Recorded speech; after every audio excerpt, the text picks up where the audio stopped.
Hi friends, welcome to Jaya's garden. இன்றைக்கி வந்து ஒரு நியூவாக ஒரு ரெசிபி தான் பார்க்க போகிறோம். பீட்ரூட் ரசம், அதுவும் கார்டனில் பறிச்சிட்டு வந்ததுங்க. நம்ம வீட்டு ஆர்கானிக் பீட்ரூட்டு. அதை நல்லா ஒரு 2 பீட்ரூட்டு, ஆனால் ஒரு மீடியம் சைஸ் தான். ஸோ நீங்கள் உங்களுக்கு எந்த அளவு தேவையோ அந்த அளவு பார்த்துக்கோங்க.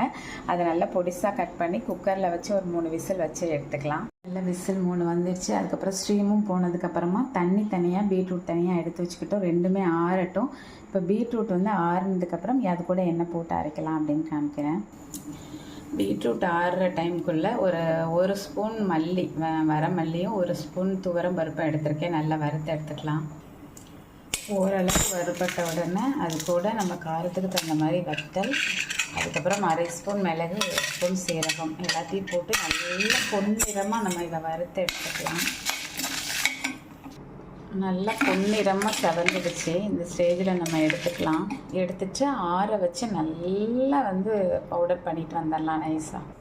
பீட்ரூட் ஆறிடுச்சு. அது கூட பெரிய தக்காளியாக 2 தக்காளியும் சேர்த்து நம்ம அரைச்சிட்டு வந்துடலாம். இது நீங்கள் குக்கரில் வேக வைக்கணுன்னாலும் பீட்ரூட் கூட சேர்த்து தக்காளியும் வேக வச்சுக்கலாம். அது உங்களோட விருப்பம். அதுக்கப்புறம் இன்னொரு ஆப்ஷன் என்ன அப்படின்னா, புளி வந்து போடணுன்னாலும் நீங்கள் தக்காளிக்கு பதிலாக 1 தக்காளியும் கொஞ்சம் புளியும் கூட சேர்த்துக்கலாம். அது வந்து உங்களோட விருப்பம். நான் வந்து புளி போட மாட்டேன் இந்த ரசத்துக்கு. எல்லாம் அரைச்சி ரெடியாக வச்சாச்சு. இங்கே ஒரு தாளிப்பும் ரெடியாக வச்சுட்டு அதுக்கப்புறம் நம்ம எல்லாம் கலந்துக்கலாம். கொஞ்சமாக ஆயில் விட்டுட்டு கடுகும் ஒரு 10 வெந்தயமும் போட்டு தாளித்து வச்சுக்கலாம். நல்லா பொரிஞ்சிருச்சு. இப்போ நம்ம ஒரு வத்தல் சும்மா ஸ்மெல்லுக்காக, அதுக்கப்புறம் ஒரு முழு பூண்டை வந்து இந்த மாதிரி தட்டி வச்சுருக்கேன். 1-2 தட்டி அதையும் போட்டுக்கலாம். அதோட கருவேப்பிலை போட்டு நல்லா வதக்கி எடுத்து வச்சுக்கலாம். பீட்ரூட் தண்ணி, அப்புறம் பீட்ரூட் அரைச்ச விழுது எல்லாத்தையும் போட்டு அது கூட கொஞ்சமாக கல் உப்பு, பெருங்காயத்தூள் எல்லாம் போட்டு நம்ம கலந்து வச்சுக்கலாம். இந்த அளவுக்கு பொன்னிறமாக வதங்கிடுச்சு. இப்போ இதை எடுத்துடலாம். இப்போ நம்ம ஸ்டவ்வில் இந்த கலந்து வச்சுருக்கோம் பார்த்தீங்களா, இதை வச்சு இதை நல்லா கொதிக்க விடலாம். நல்லா இந்த அளவுக்கு கொதித்த உடனே சிம் பண்ணிவிடுங்க.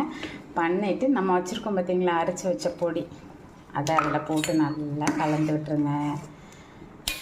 அதுக்கப்புறம் கொத்தமல்லி தலைகளை கை நிறைய போட்டு ஒரு நிமிஷம் மட்டும் இந்த மாதிரி கொதி வரட்டும். அதுக்கப்புறம் தாளித்ததை நம்ம அதில் சேர்த்துக்கலாம். இப்போ இந்த தாளித்து வச்சுருக்கோம் இல்லையா, இதையும் அது கூட சேர்த்துட்டு ஒரே ஒரு நிமிஷத்தில் நம்ம ஆஃப் பண்ணிடலாம். அவ்வளோதாங்க, ஆஃப் பண்ணிடலாம். இது வரைக்கும் நீங்கள் சாப்பிட்ட சுவையிலேருந்து வித்தியாசமான சுவை, வித்தியாசமான நிறம், ரொம்ப ஹெல்த்தியான ஒரு ரசம்ங்க. நல்லா கொள்ளைய வச்சுக்கணும் சாதத்தை. அப்புறம் நல்லா கையை போட்டு சாதத்தை பிசைஞ்சிக்கணும். அதுக்கப்புறம் இந்த ரசத்தை குளம் கட்டின மாதிரி கட்டிட்டு சாப்பிட்டிங்கன்னா தொட்டுக்கவே எதுவும் வேணாம். வெறும் அப்பளம் வச்சு கூட சாப்பிடலாம். அப்படி இல்லைன்னா ஏதாவது ஃப்ரை ஐட்டம் வச்சுக்கோங்க. நான்லாம் வெறும் சாதம், சும்மா சாதத்தை விட ரசம் வந்து டபுளாக இருக்கிற அளவு ஊற்றிக்கிட்டு சாப்பிடுங்க. செம்ம டேஸ்ட்டாக இருக்குங்க. நான் ஆஃப் பண்ணிட்டேன். ரொம்ப சுவை, ஒரு இனிப்பு, ஒரு காரம் வந்து நல்லாவே வச்சுருக்கேன் நான். அது மாதிரி ஹெல்த்தியாக இருக்கும். இதை நீங்கள் சூப் மாதிரி கூட குடிச்சிக்கலாம். பிள்ளைங்க ரொம்ப விரும்பி அடிக்கடி வைக்க சொல்லிவிடுவாங்க. அதுவும் ஆர்கானிக்காக பண்ணியிருக்கோம். கேட்க வாங்க, வேணும் ட்ரை பண்ணிவிட்டு சொல்லுங்கள். ஓகே, பாய்.